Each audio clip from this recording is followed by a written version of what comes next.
Come, now's the time to worship. Come, now's the time to give your heart for your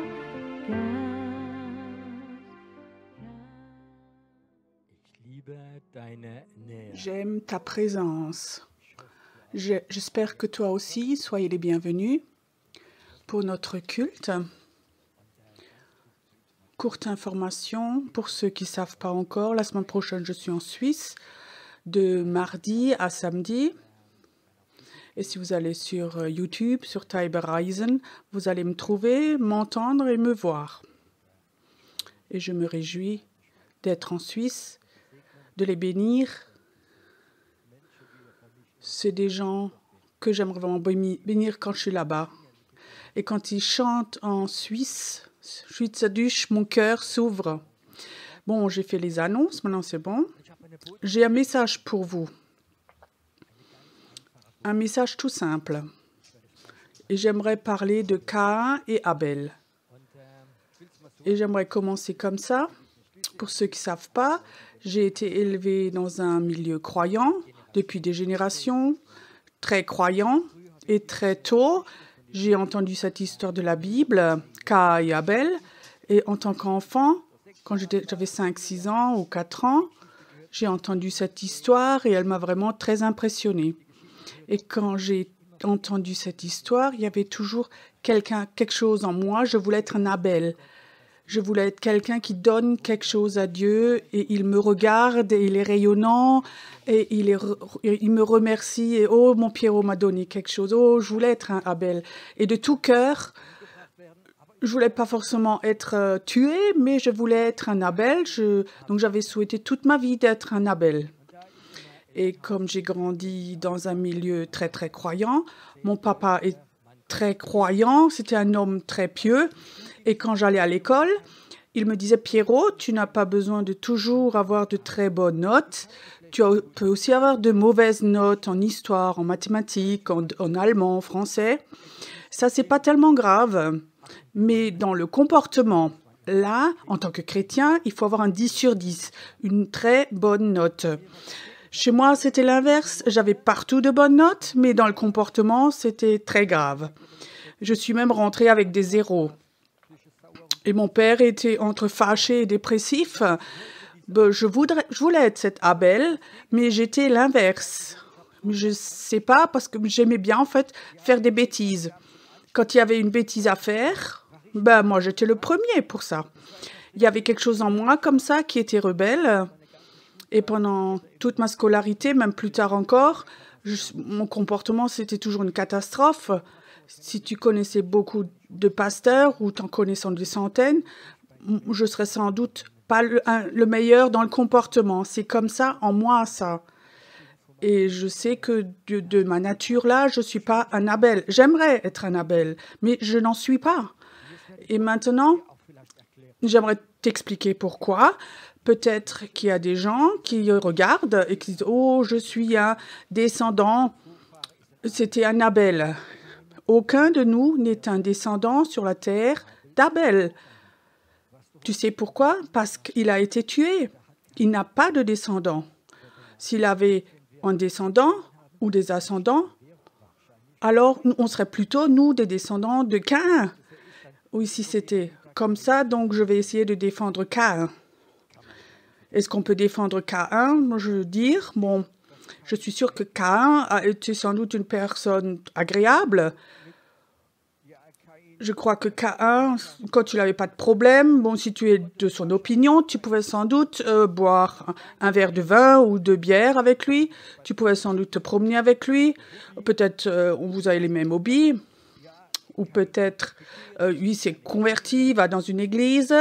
Caïn, c'est un homme très agréable si tu es de son opinion. Mais s'il a l'impression que les choses ne sont pas tout à fait justes, il y a aussi beaucoup de Caïn dans les églises, des gens très, très actifs qui travaillent. Il y a des Caïns comme ça, au service d'ordre, à l'accueil. Peut-être ils sont même des anciens, ou ils prêchent même. Ils savent très bien la Bible, ils se sont convertis. Et aussi longtemps que tu es de leur opinion et qu'ils ont l'impression qu'ils sont de ton côté, que tu les aimes, qu'il y a une justice, ils sont tous OK, les Caïns. Mais si le Caïn a l'impression qu'il n'est pas aimé et que l'autre est préféré, il a l'impression que quelque chose n'est pas juste, que peut-être qu'un pasteur n'est pas juste avec lui ou qu'une prédication ne lui plaît pas. Tout d'un coup, il y a cette Caïn qui remonte en lui. Et ça, je crois que c'est quelque chose qui freine la croissance de l'Église. Ce Caïn. Et maintenant, si on pouvait s'en débarrasser.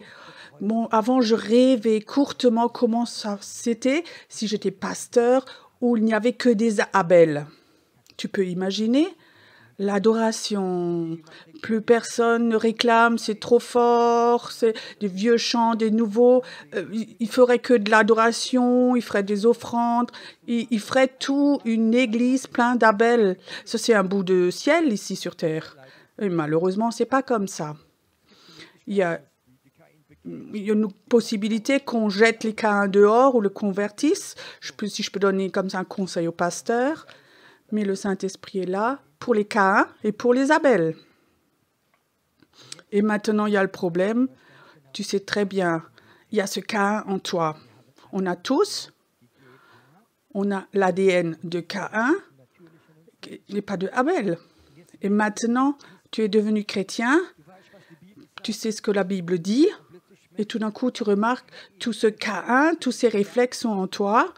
Tu es jaloux, parfois tu es colérique, parfois, de préférence, tu tuerais quelqu'un dans les pensées et dans tes mots. Mais qu'est-ce que c'est en toi? Qu'est-ce qu'on fait maintenant?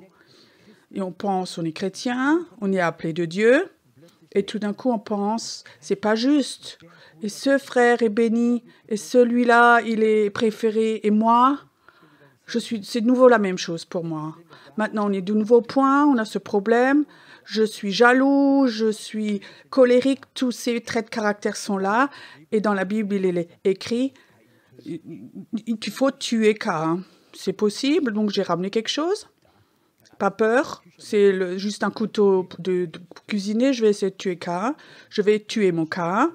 Alors, il est devant Abel. Mais tu sais, je dis, je peux percer autant que je veux, le Caïn ne sera jamais tué. Le Caïn, on ne peut pas le tuer, c'est pas humain, mais c'est quelque chose de spirituel. Beaucoup d'entre vous ont entendu tellement de prédications de tuer ce Caïn, de l'anéantir, de le jeter dehors, de devenir un Abel.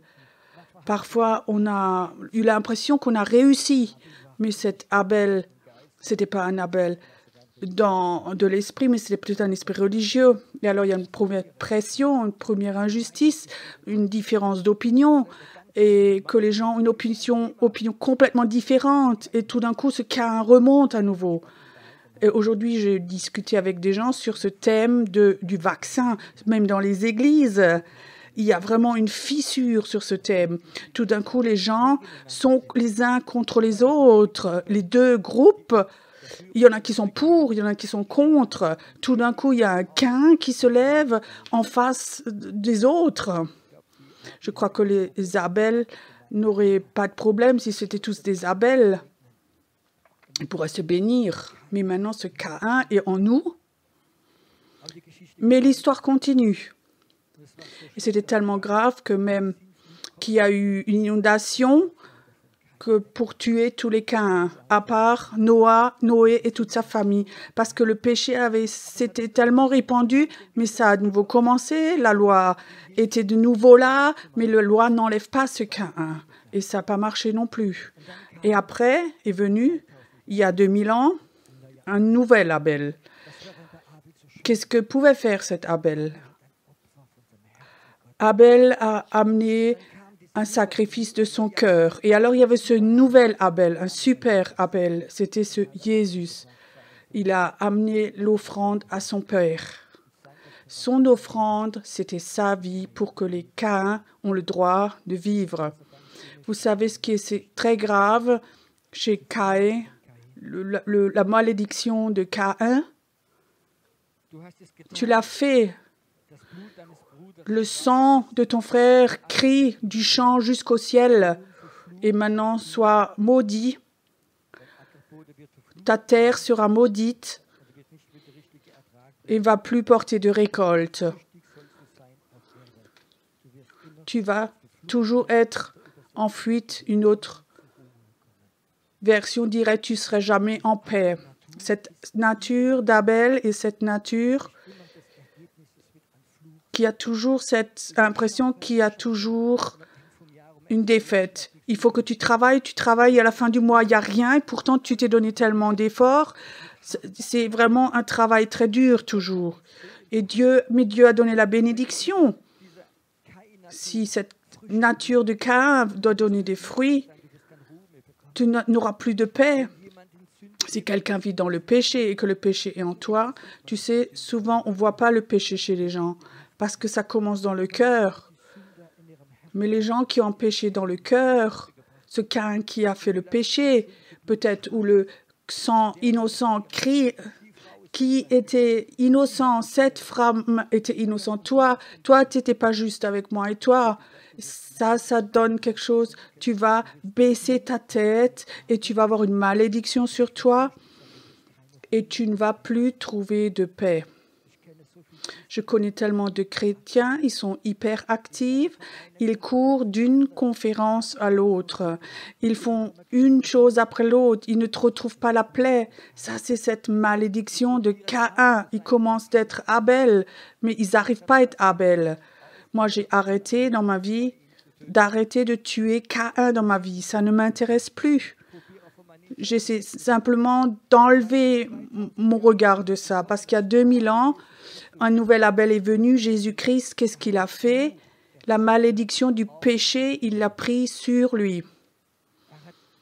Il a donné sa vie pour que le péché, ce sang innocent que toi et moi on a fait, pour couvrir nos péchés avec son sang. Ça veut dire, si cette nouvelle Abel, Jésus-Christ, en toi et dans ton cœur, là où cet Abel voulait être et n'arrivait pas, lui, Jésus, avec son sang, il a couvert cette malédiction dans ton cœur, dans ta vie. Il a pris cette malédiction, il veut le transformer en bénédiction. En Jésus-Christ, on a la bénédiction d'Abraham. Et normalement, quand Jésus est là, et il a pardonné la malédiction de Caïn en toi, il a reçu la bénédiction. La majorité des chrétiens reçoivent la bénédiction. Au début, il y a la joie. Après, ils disent, comme David, dans la maison de l'Éternel, je veux rester pour toujours. Quand les gens se convertissent, ils ont une soif d'adorer Dieu, de lire la Bible, d'être en communion avec d'autres chrétiens. Et tout d'un coup, cette soif disparaît doucement. Pourquoi est-ce qu'elle s'enlève? Parce qu'on est tellement superficiel et cette bénédiction s'enlève. Pourquoi? Parce que cette nature de Caïn s'est de nouveau levée. Tu as recommencé à te battre avec ce Caïn. Et si tu te bats avec ce Caïn, que tu essaies de le tuer, de l'enlever, alors l'accusateur des frères vient et veut t'aider, mais d'une façon qui n'est pas bonne. Et lui va t'emmener dans une position où tu es occupé. Lui, il veut t'occuper tout le temps. Et là, il y a un problème dans ta vie. Et là, il y a une faiblesse de caractère. Et il y a encore ça et ça. Et tu commences à être en communion avec l'accusateur des frères avec ce Caïn. Et le Saint-Esprit se retire toujours plus. Et c'est aussi longtemps que tu parles avec l'accusateur des frères, le Saint-Esprit va se retirer doucement. Et si tu dis accusateur des frères, va-t'en, je crois que cet Abel, Jésus-Christ, dans mon cœur, qu'il m'a pardonné mes péchés, qu'il va me pardonner, que sa nature, que Jésus en moi va grandir. Et à ce moment, l'accusateur des frères va s'en aller et le Saint-Esprit va venir et tu es en communion avec lui. Si tu essaies, je le dis encore, de tuer ton Caïn, Tu vas toute ta vie être occupé. Tu vas aller d'une cure d'âme à l'autre. Tu ne trouveras plus de paix. Tu changes tout le temps d'église. Tu cherches tout le temps quelque chose que tu ne trouves pas. Tu cherches quelque chose à l'extérieur de toi. Si tu as Jésus dans ton cœur, alors tu ne cherches plus rien en l'extérieur. Tu as tout en toi. J'aimerais te demander, n'essaie pas d'être un Abel, tu n'arriveras pas. Mais fais-toi un avec cet Abel Jésus-Christ, sois en communion avec lui, avec sa parole. Adore-le, prie-le, chante-lui des chants. Dis-lui combien tu es reconnaissant que lui est venu dans ta vie, que lui a couvert tes malédictions dans ta vie. Et au même moment, la paix de Dieu va rentrer dans ta vie. Et tu ne vas plus baisser ta tête et ne plus trouver de paix, mais tu vas élever ton regard et tu vas regarder à Dieu. Tu vas recevoir la paix et la bénédiction va revenir sur toi. Satan, c'est un menteur et il voudrait toujours t'éloigner ton regard de Jésus. Il voudrait toujours prendre ton regard pour que tu regardes à toi. Et il voudrait que tu regardes ton Caïn en toi. Et plus tu te préoccupes de Caïn, plus il va grandir en toi. Plus tu seras résigné parce que tu n'arrives pas. Mais je te promets, plus tu es en communion avec Jésus, plus tu ignores cette nature de Caïn en toi, plus cette nature va être petite. Et un jour, tu vas même rire de tes faiblesses du passé. Mais doucement, elles vont disparaître parce que l'amour de Dieu transforme les gens.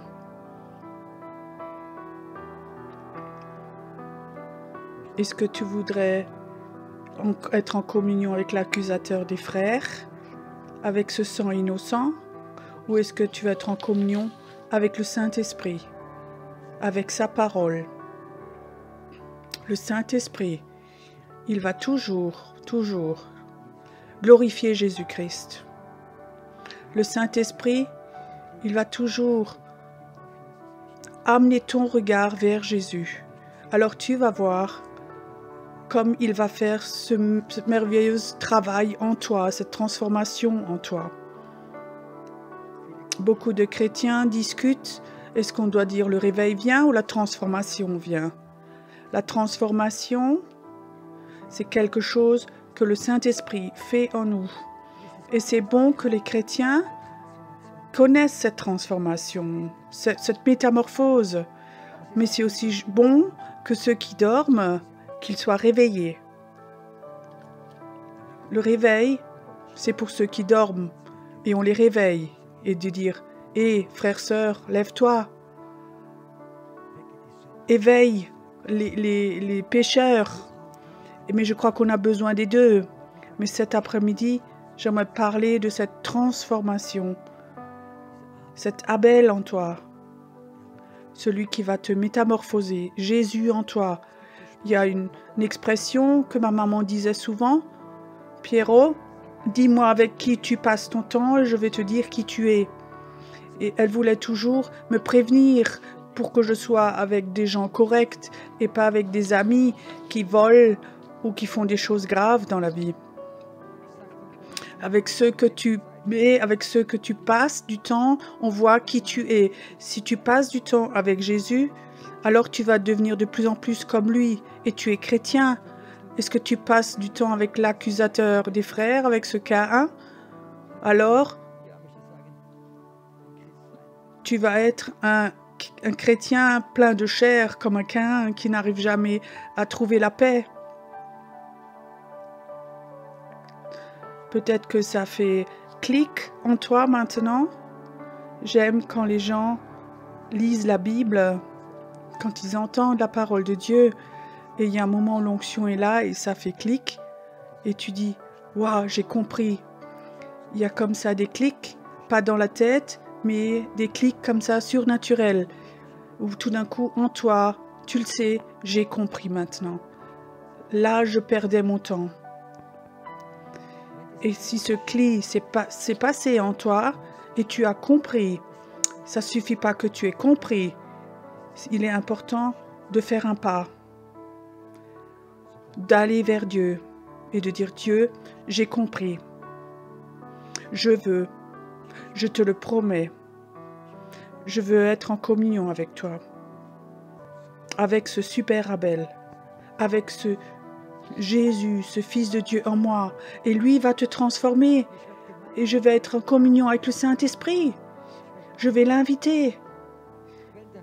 Et quand l'accusateur des frères, demain, après-demain, vient, et quand ce cas remonte doucement, alors je vais faire quelque chose, comme un arbitre au foot, une carte rouge. Ça veut dire, pas jaune, mais rouge, jeté dehors, rouge. J'ai juste comme ça une idée un peu folle. Mais parfois, certaines idées folles sont du Saint-Esprit, tu peux vérifier. Quand la prédication est finie, prends donc un bout de carton ou un bout de papier et un stylo, un feutre rouge et colorise ce bout de papier. Laisse-le sur la table ou mets-le dans ta Bible. Et si la prochaine fois tu es là, tu lis la Bible et l'accusateur des frères vient de nouveau quand tu lis la Bible, alors montre-lui le carton rouge. Va-t'en. Dégage d'ici. J'aimerais être en communion maintenant avec le Saint-Esprit. Tu ne peux jamais être en communion avec les deux. Si tu t'es décidé humainement d'aimer un homme ou d'aimer une femme, alors tu vas être en communion avec cette personne. Tu peux pas avoir un tiers avec, tu peux pas faire ça à trois, c'est une personne. Et c'est comme ça aussi avec le Saint-Esprit. Si tu passes du temps avec l'accusateur des frères, le Saint-Esprit se retire. Si tu chasses l'accusateur des frères, le Saint-Esprit vient et il t'aide. Jésus était 40 jours dans le désert et alors Satan est venu et l'a tenté. Après, il l'a renvoyé. Qu'est-ce qui est arrivé après? Après, il y a des anges qui sont venus et qui l'ont servi. Surmonter, ça veut dire chasser l'accusateur des frères. Quand tu as péché, quand moi j'ai péché, alors j'aimerais pas passer du temps avec l'accusateur des frères. J'aimerais plutôt aller à la croix, d'aller avec le Saint-Esprit et lui dire, tu me connais, j'ai péché. J'ai peut-être déversé du sang innocent, peut-être que j'ai blessé quelqu'un, peut-être que j'ai fait quelque chose de pas juste, et peut-être que ce sang crie jusqu'au ciel. Mais Jésus, je te prie, pardonne-moi. Ton sang doit couvrir ce sang-là. Toi, tu as pris cette malédiction, ce sort à la croix. Ce sort de ce que j'ai fait quelque chose de pas juste, ça doit aller à la croix.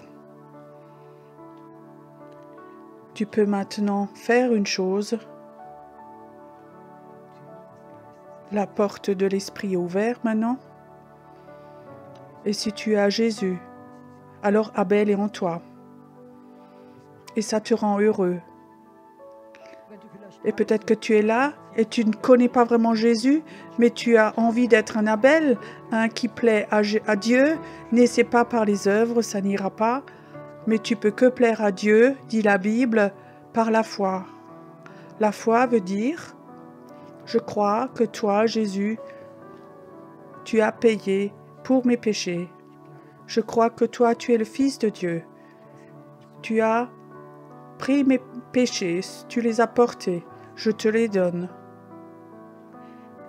Et à ce moment, la porte s'ouvre, la porte de l'Esprit s'ouvre à ce moment. J'aimerais encore prier pour toi, c'est OK? Mais simplement là où tu es, ta main sur ton cœur. Père, j'aimerais que cet Abel, ce Jésus, le Fils de Dieu, j'aimerais le toucher maintenant dans leur cœur pour qu'ils le sentent de nouveau, pour qu'ils savent, le Fils de Dieu habite dans mon cœur, dans ma maison. Et lui, il est cet Abel qui veut me transformer. C'est cet Abel dont j'ai tellement soif. Et si tu sais que ce Jésus est ton Abel, alors dans ton cœur, il y a une nouvelle onction d'humilité, de servir. Tu n'as pas besoin de produire quelque chose, il faut juste prendre. Merci Jésus, que tu les touches maintenant, que tu nous touches tous maintenant, et qu'un temps bon va venir. Et Père, je te prie qu'on vit de façon nouvelle ce que ça veut dire d'être béni, qu'on ne va pas travailler durement comme toujours, mais que la paix de Dieu est posée sur nous, en nous, qui nous pardonne. Au nom de Jésus, Dieu te bénit. Reste un moment dans la présence de Dieu, et si tu es là, et dans un moment tu as envie de parler avec quelqu'un, et que quelqu'un prie pour toi, il y a un numéro de téléphone, tu peux appeler si tu es germanophone, si tu sais parler allemand, mais reste un peu dans la présence de Dieu, on a un Dieu bon.